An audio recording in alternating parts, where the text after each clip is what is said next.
Welcome, the Christmas candy making continues. This isn't really like a major candy. It's not a thermometer candy. It's not like a sugarwort candy. This is, to me, I think the easiest candy, called a candy, that there is, but still something that usually everyone loves, and it's a peanut cluster.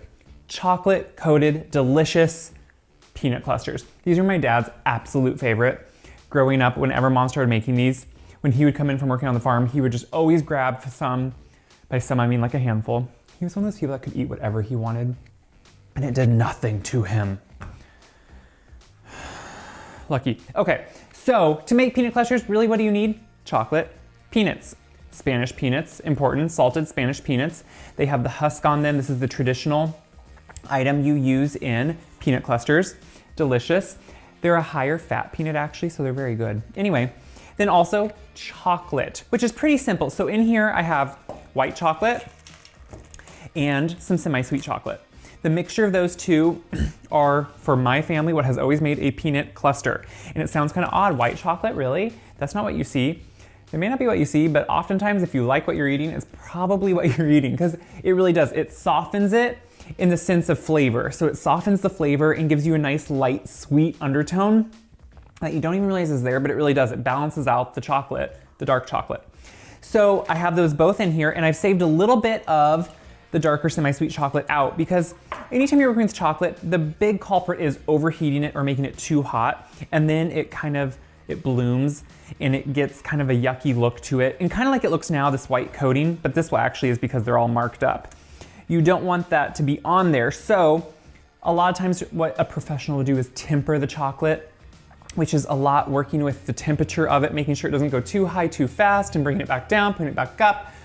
It's a lot of work. So instead what I do is I heat it up till it's about melted, then I just add some of these that aren't melted, and it cools it down, melts it all together really smoothly, and helps it just be perfect. So to do that, I'm doing it on a double boiler, because I just find it's a very easy way to control the temperature and let it melt lightly. So in here I have barely simmering, just very hot steamy water. I'm gonna put this on the top. We're gonna slowly let it melt, and when it's almost all melted, we're gonna pull it off and we're gonna make peanut clusters. It is that easy.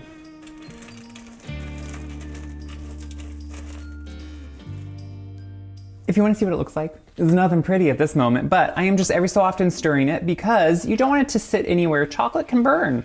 So you just wanna be stirring it every so often. Make sure it's melting, which it is beautifully, by the way. This is bringing back many memories from childhood. Mom on snowy days would always, it seemed like in December, always be baking, which I guess is that's what I always do. So we're just gonna keep doing this, stirring it every so often, making sure it's melting.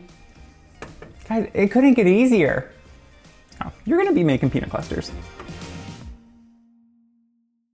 So as you can see, this is mostly all melted, just a few little pieces remain, and that's because I don't want it to get too hot. So I'm now gonna dump in the rest of my chocolate.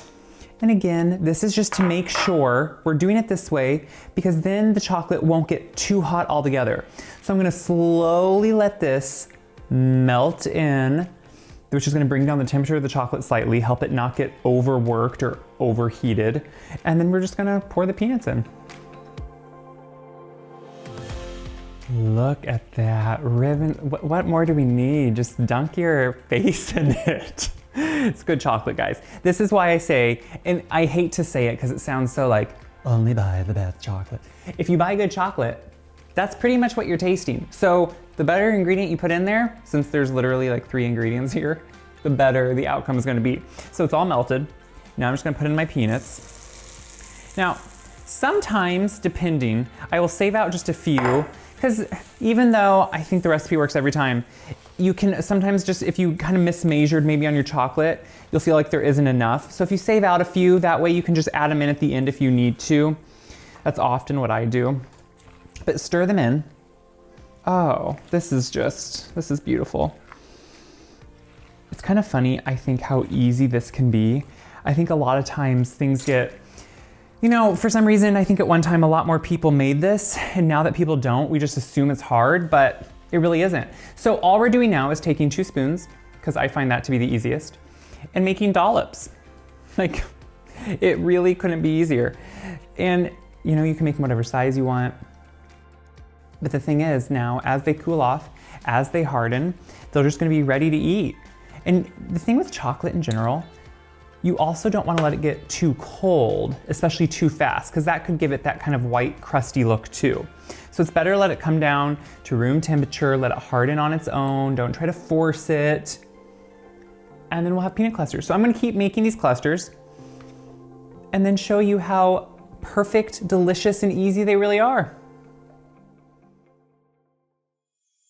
I've finished up making all the dollops, all the clusters, and now, you know, if you want to just gild the lily, go the extra mile, make a difference, or just make yourself a little bit of happy, you can drizzle a little bit of white chocolate on top.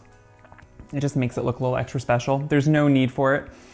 White chocolate isn't even actually true chocolate, it's the cocoa butter, but it gives it just kind of a nice finish, a little bit of color interest, just makes it look a little bit more fancy, shall we say. Guys, this is how easy peanut clusters are. Once you make the cluster, you let them cool. Then, honestly, that was the end one, so it doesn't look as pretty. Guys, you get delicious chocolate. I love good peanuts. The mix of it together, for me, it's that nostalgia, but it's also just delicious. Chocolatey, peanutty goodness. It's better than a candy bar. It is. I hope you can see how easy this is. So even if candy making isn't your thing, cookie making isn't your thing, you still want to have a Christmas meal, it's a dark night, kind of cold, come inside, make some peanut clusters. It can be super simple, super quick, just kind of fun and festive. So I really hope you try it, and I really hope you see the joy in it. As always, what really helps me out is when you guys share these videos around. Share them around so everyone can see how easy so many of these things can do, and we can all have fun together doing it. I love to invite you into my home, onto my farm, when we can share the seasons together. So I love to see your comments and how you're sharing these with other people. So keep it up, I'll keep it up, and we will see each other right back here, because Christmas is always going on here.